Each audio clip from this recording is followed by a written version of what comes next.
Bonjour à toutes et à tous et bienvenue dans La Voix locale.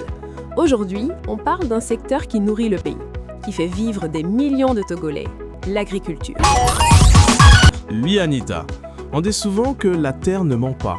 Et au Togo, cette terre est en train de changer de dimension. Pendant longtemps, l'agriculture était surtout une agriculture de subsistance. On produisait juste assez pour nourrir sa famille. Mais aujourd'hui, une nouvelle vision s'installe. Passer de la subsistance au marché. Autrement dit, produire non seulement pour consommer, mais aussi pour vendre, transformer et créer de la richesse. Et cette transformation est portée notamment par l'Agence de transformation agricole, qui accompagne les producteurs vers des méthodes plus modernes et une meilleure organisation des filières. L'idée est simple mais puissante. Ne plus seulement cultiver, mais transformer localement nos produits agricoles pour leur donner plus de valeur. Et quand on parle de révolution agricole, ce n'est pas seulement des mots. Sur le terrain, les changements commencent à se voir.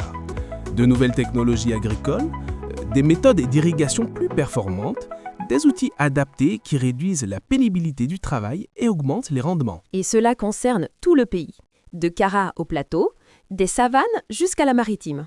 L'objectif est clair, ne laisser aucun territoire de côté. L'État accompagne aussi les producteurs pour mieux s'organiser. Les coopératives se structurent, les filières se développent et les récoltes ne sont plus destinées seulement aux marchés locaux, mais aussi à l'exportation. Derrière ces politiques agricoles, il y a surtout une réalité humaine. Chaque exploitation agricole, chaque coopérative et chaque jeune entrepreneur rural représente une opportunité pour le développement du pays. Parce que renforcer l'agriculture, c'est renforcer la souveraineté alimentaire du Togo, mais aussi créer de l'emploi et de la valeur ajoutée. Bien sûr, une révolution agricole ne se construit pas en un jour. Elle demande du temps, des efforts et de la persévérance. Mais pour les acteurs du monde rural, chaque progrès compte. Et ces transformations ouvrent des perspectives nouvelles pour l'avenir du pays. Merci de nous avoir écoutés. C'était La Voix locale. À très bientôt pour un nouveau podcast.